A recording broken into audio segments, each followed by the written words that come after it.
കേന്ദ്ര സർക്കാരിൻ്റെ ജനപ്രിയ പദ്ധതി സഹായമായിട്ടുള്ള PM കിസാൻ സമ്മാൻ നിധിയുടെ 6000 രൂപ സഹായം നിങ്ങൾക്ക് ലഭിക്കുന്നുണ്ടോ എങ്കിൽ തീർച്ചയായിട്ടും ഈ പറയുന്ന പ്രധാനപ്പെട്ട 4 കാര്യങ്ങൾ ശ്രദ്ധിക്കണം. 21 ഇൻസ്റ്റാൾമെൻറ്റിലൂടെ 42,000 രൂപ നമുക്ക് ലഭിച്ചു കഴിഞ്ഞു.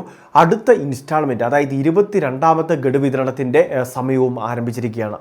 വളരെ വൈകാതെ ഇതിൻ്റെ 2000 രൂപയുടെ വിതരണവും നമ്മളുടെ സംസ്ഥാനത്തും രാജ്യമെമ്പാടും ആരംഭിക്കും.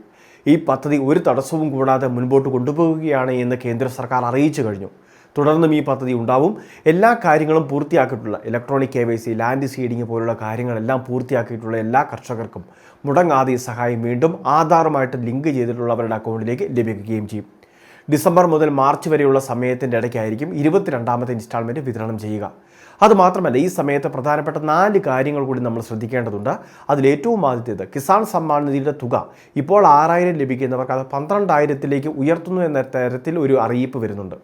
അതായത് നിലവിൽ വിവിധ മാധ്യമങ്ങൾ വഴിയാണ് ഇത്തരത്തിലൊരു അറിയിപ്പ് വന്നിട്ടുള്ളത്. കേന്ദ്ര സർക്കാർ ഇത് ഔദ്യോഗികമായിട്ട് സ്ഥിരീകരിച്ചിട്ടില്ല. ഇതിൻ്റെ വർധനവ് ഉൾപ്പെടെയുള്ള കാര്യങ്ങൾ കേന്ദ്ര ബഡ്ജറ്റിൽ മാത്രമേ ഉണ്ടായിരിക്കുകയുള്ളൂ എന്നൊരു കാര്യം പ്രത്യേകം ശ്രദ്ധിക്കുക. നിലവിൽ 6000 ലഭിക്കുന്നവർക്ക് തുകയിൽ വർധനവോ മറ്റെന്തെങ്കിലും ആനുകൂല്യങ്ങളോ അധികമായിട്ട് പ്രഖ്യാപിക്കുകയാണെങ്കിൽ പോലും ഇതെല്ലാം തന്നെ ഈ വരുന്ന 2026 ജനുവരി ഫെബ്രുവരി മാസങ്ങളിലുള്ള കേന്ദ്ര ബഡ്ജറ്റിലായിരിക്കും അറിയാൻ സാധിക്കുന്നത്. അതുകൊണ്ട് തീർച്ചയായിട്ടും ഈ കാര്യങ്ങൾ എല്ലാവരും ഒന്ന് ശ്രദ്ധിക്കുക. നിലവിൽ ഈ തുകയിൽ മാറ്റങ്ങൾ വന്നിട്ടില്ല. 6000 തന്നെയാണ് ലഭിക്കുക. 3 ഇൻസ്റ്റാൾമെൻറ്റുകൾ 2000 രൂപ വീതം. ഇനി രണ്ടാമത്തെ ഇതുമായി ബന്ധപ്പെട്ട മറ്റൊരു പ്രധാനപ്പെട്ട അറിയിപ്പ്, കിസാൻ സമ്മാൻ നിധി പദ്ധതിയിൽ ആനുകൂല്യം ലഭിക്കുന്ന കർഷകർ ഇലക്ട്രോണിക് KYCയോ അതിൻ്റെ വേരിഫിക്കേഷൻ്റെ ഭാഗമായിട്ടോ ഫോണിലേക്ക് പ്രത്യേക ആപ്ലിക്കേഷനുകൾ ഇൻസ്റ്റാൾ ചെയ്യണമെന്ന തരത്തിൽ വാട്സപ്പിലേക്ക് ചില മെസ്സേജുകൾ വരാറുണ്ട്. ഇത് തട്ടിപ്പ് മെസ്സേജുകളാണ് എന്നൊരു കാര്യം പ്രത്യേകം ശ്രദ്ധിക്കുക. കിസാൻ സമ്മാൻ നിധി പദ്ധതിയുടെ ആനുകൂല്യങ്ങൾ ലഭിക്കുന്നതിന് വേണ്ടി എന്ന രീതിയിൽ വാട്സപ്പിലേക്ക് കേന്ദ്ര സർക്കാർ പ്രത്യേകമായിട്ട് ഫയലുകളൊന്നും തന്നെ അയക്കുന്നില്ല. അതുകൊണ്ട് തന്നെ ഫോൺ വഴി ലഭിക്കുന്ന, വാട്സപ്പ് വഴി ലഭിക്കുന്ന ഇത്തരം ആപ്ലിക്കേഷനുകൾ ഇൻസ്റ്റാൾ ചെയ്യാതിരിക്കുക. അത് കിസാൻ സമ്മാൻ നിധി പദ്ധതിയുടെ എന്ന രീതിയിലൊക്കെ വരികയാണെങ്കിൽ പോലും അതിൻ്റെ അറിയിപ്പോ അല്ലെങ്കിൽ അത്തരം ഓഡിയോ ക്ലിപ്പുകളോ അല്ലെങ്കിൽ അത്തരം മെസ്സേജുകളോ ആപ്ലിക്കേഷനുകളോ അത് അവഗണിക്കുക തന്നെ വേണം. ഇൻസ്റ്റാൾ ചെയ്യാൻ നിൽക്കരുത്. നമ്മളുടെ അക്കൗണ്ട് വിശദാംശങ്ങൾ ഉൾപ്പെടെ തട്ടിപ്പുകാർ കൈക്കലാക്കാൻ സാധ്യതയുണ്ട്. മൂന്നാമത്തെ ഈ പദ്ധതിയുമായി ബന്ധപ്പെട്ട മറ്റൊരു പ്രധാനപ്പെട്ട അറിയിപ്പ്, കിസാൻ സമ്മാൻ നിധി ധനസഹായം ലഭിക്കുന്നത് ഇലക്ട്രോണിക് KYC, ലാൻഡ് സീഡിംഗ് എല്ലാം പൂർത്തിയാക്കിയ കർഷകർക്കാണ്. ആധാറുമായിട്ട് ലിങ്ക് ചെയ്ത് ഇവരുടെ അക്കൗണ്ടിലേക്കാണ് തുക എത്തുന്നത്.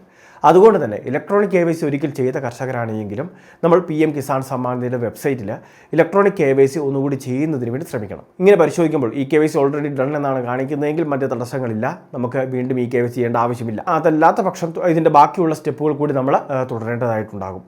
ആധാർ നമ്പർ കൊടുത്ത് OTP അധിഷ്ഠിത വേരിഫിക്കേഷനിലൂടെ ഇത് പൂർത്തിയാക്കേണ്ടതായിട്ട് വരുന്നതായിരിക്കും. നാലാമത്തെ ഏറ്റവും അവസാനത്തെ പ്രധാന അറിയിപ്പ്, കിസാൻ സമ്മാൻ നിധിയിലെ കർഷകർക്കെല്ലാം അതോടൊപ്പം തന്നെ കൃഷിഭൂമി ഉള്ളവർക്ക് നമ്മളുടെ സംസ്ഥാനത്ത് കർഷക ID കാർഡുകൾ വിതരണമുണ്ടാകും. 2026 ജനുവരി മാസം മുതലായിരിക്കും ഇതിൻ്റെ വിതരണം നടക്കുക.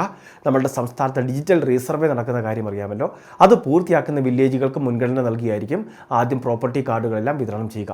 നമ്മളുടെ കൃഷിഭൂമിയുടെ വിശദാംശങ്ങൾ രേഖപ്പെടുത്തിയ കാർഡുകളായിരിക്കും ഇവ. ഇതുകൂടാതെ തന്നെ നമുക്ക് കർഷക ID എടുക്കുന്നതിന് വേണ്ടി മുമ്പ് ഒരു അറിയിപ്പ് കേന്ദ്ര സർക്കാർ നൽകിയിരുന്നു. അത് താൽക്കാലികമായിട്ട് നിർത്തിവെച്ചിരിക്കുകയാണ്. അതിൻ്റെ അറിയിപ്പ് പിന്നീടേ നൽകുകയുള്ളൂ. ആ സമയത്ത് കർഷകരത് എടുക്കുകയും ചെയ്യേണ്ടതാണ്. വളരെ പ്രധാനപ്പെട്ട കുറച്ച് ഇൻഫർമേഷനാണ് ഷെയർ ചെയ്തത്. ഇതുപോലുള്ള അറിയിപ്പുകൾക്ക് ചാനൽ സബ്സ്ക്രൈബ് ചെയ്യുക, ഫോളോ ചെയ്യുക.